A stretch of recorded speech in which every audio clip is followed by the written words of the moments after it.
इस सुबह उठ कर के हम जाप कैसे करें। तो हमने आपको कहा था, जाप और माला का भेद बतलाया था। जाप कहलाता है जपना, अर्थात एक बार मंत्र को बोलना, उसका नाम जाप, और 108 बार मंत्र को बोलना, उसको कहते हैं माला। जाप मैंने 3 प्रकार से कहा था, 3 प्रकार से बोला जाता है, वाचनिक, उपांशु एवं मानसिक।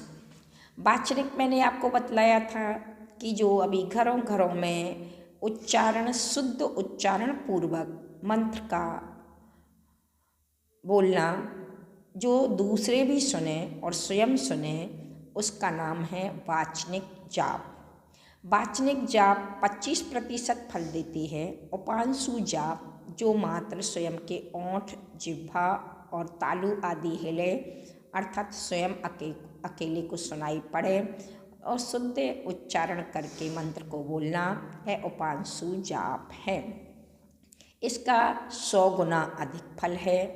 और मानसिक जप जो ओंठ, तालु, जिह्वा आदि को हिलाए बिना मन में ध्यान पूर्वक सोचना, उसका नाम है मानसिक जाप। इसका 1000 गुना फल है, ये मैं आपको बता चुकी। अब इसके लिए 2 प्रकार का उपाय बतलाया था। एक तो बताया था हाथ की उंगलियों से।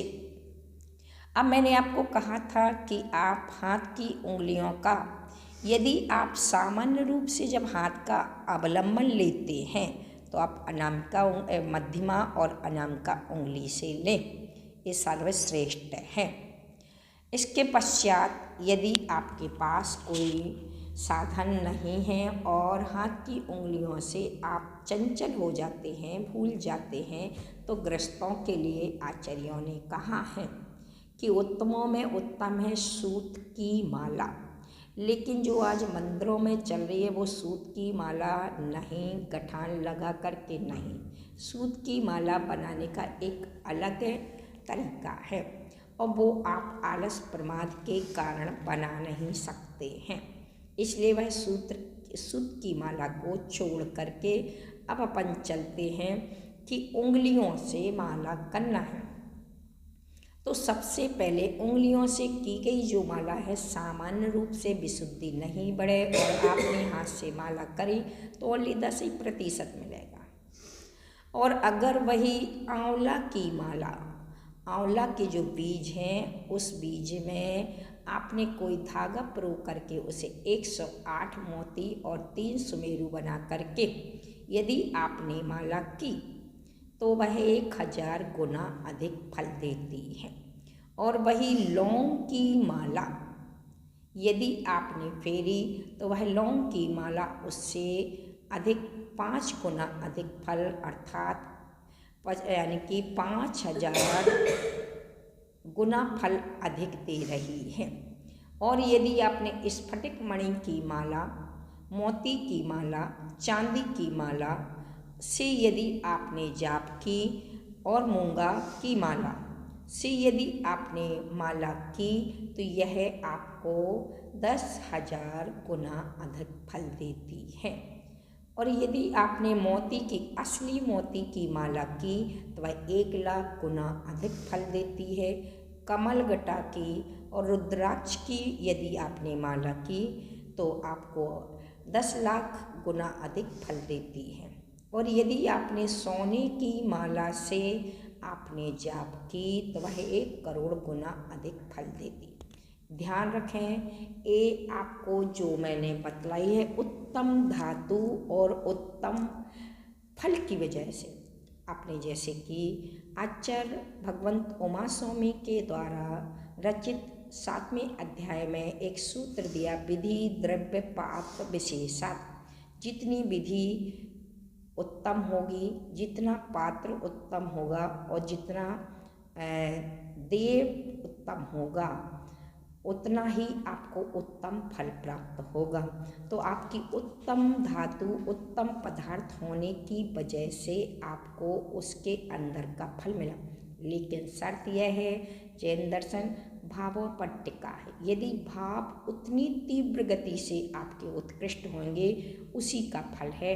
नहीं तो लोग क्या करते हैं कि सोने की माला तो कर लेते हैं, कहीं गुमने का डर, लोभ का डर, कहीं दिखाने का वो, तो ऐसे लक्ष्य से करोगे तो उतना ही कम से कम फल और अधिक से अधिक पाप लगेगा। तो माला आपको यदि ये उत्कृष्ट बतलाई हैं तो वह उत्कृष्ट धातु, उत्कृष्ट पदार्थ की बताने का मतलब है उसके अंदर उतनी तीव्र विशुद्धि होना चाहिए, दिखावा एवं भय या लोभ नहीं होना चाहिए, अर्थात भावना प्रधान है अपना धर्म। एक दूसरा अपना है इन 5 उंगलियों का भी। तो माला को किस प्रकार से जपना पहले ये जाने। अगर इस अंगुष्ठ से जपते हैं तो इसका फल मोक्ष है, और यदि इससे तर्जनी इसको कहते, इससे जपते हैं तो यह शत्रु का या लोक व्यवहार का है, और यदि इससे जपते हैं तो संपत्ति और संतति अर्थात पुत्र आदि की प्राप्ति एवं धन की प्राप्ति होती है। और यदि इससे करते हैं तो इससे निरोगी काया और शांति यानी संक्लेशता, ग्रह क्लेश आदि समाप्त। और इससे करते हैं तो मंत्र की सिद्धि अर्थात कोई देवता आदि की सिद्धि करना है तो इससे मंत्र की सिद्धि। ये 5 उंगलियां आपको बतलाई हैं। अब इसमें एक और प्रश्न है रंग का या आसन का। तो सफ़ेद आसन पर बैठ कर के सूती वस्त्र अर्थात सूती आसन सफ़ेद हो तो यश का प्रतीक है। यदि आपका आसन पीला होता है तो हर्ष और पुत्र आदि की प्राप्ति देता है, लेकिन सूती हो। और उसके बाद यदि लाल रंग का सूती है तो वह सबसे श्रेष्ठ है। इससे धन की प्राप्ति, पुत्र की प्राप्ति और मंत्र की सिद्धि होती है। और उसके बाद सफ़ेद के बाद श्रेष्ठ आसन है डाभ का। डाभ का आसन आपको सर्व सिद्धिदायक होता है। श्री कृष्ण थे जिन्होंने रुक्मिणी की प्राप्ति के लिए सबसे पहले समुद्र किनारे जाकर के 3 दिन उपवास करके डाब के आसन पर बैठ करके और मंत्र सिद्ध किया था, अर्थात समुद्र शांत हो गया था और गंतव्य पर पहुंच गए थे। तो डाब का आसन श्रेष्ठों में श्रेष्ठ है। वह शायद यहाँ पर प्राप्त नहीं हो सकता है, तो आप क्या किस आसन पर, सूती आसन पर बैठ करके सफ़ेद, पीला या लाल ये 3 कलर के आसन चयन करें। यदि आप बांस की चटाई पर बैठ कर के जाप करते तो दरिद्रता, धन की हानि होती है। यदि आप पाषाण पर बैठ कर के जाप करते हैं तो दुख की प्राप्ति होती है। यदि आप पाटे पर बैठ कर के जाप करते हैं तो दुर्भाग्य अर्थात भाग्य, बदकिस्मती होते हैं। और घास की चटाई पर बैठ कर के यदि आप जाप करते हैं तो अपयश प्राप्त होता है। और कथरी, कम्बल या चमड़े आदि के आसन पर बैठ कर के जाप करते हैं तो आपका मान भंग होता है, अपमान होता है। इसलिए हमें इन आसनों पर बैठ कर के नहीं, जब भी आप मंदिर जाएं कम से कम एक हाथ का रूमाल की भांति आप कम से कम एक आसन लेकर अवश्य जाएं, क्योंकि मंदिर में ये सारे साधन तो आपको प्राप्त नहीं होंगे। या तो चटाई होगी, प्लास्टिक की चटाई होगी, अन्य स्थान अन्य आसनों पर बैठते हैं तो आपको उस मंत्र का उतना फल प्राप्त नहीं होता है। इसलिए आप अपना सूती वस्त्र 3 रंग में पीला, सफ़ेद या लाल रंग का वस्त्र लेकर जाएं। उसी पर बैठ कर के नीले रंग के वस्त्र पर बैठ कर के अगर आपने जाप की तो दुख प्राप्त होगा। हरे रंग पर बैठेंगे तो मान भंग होगा। और अन्य काले आदि पर बैठ कर के करेंगे तो आपको दरिद्रता आदि प्राप्त होगी।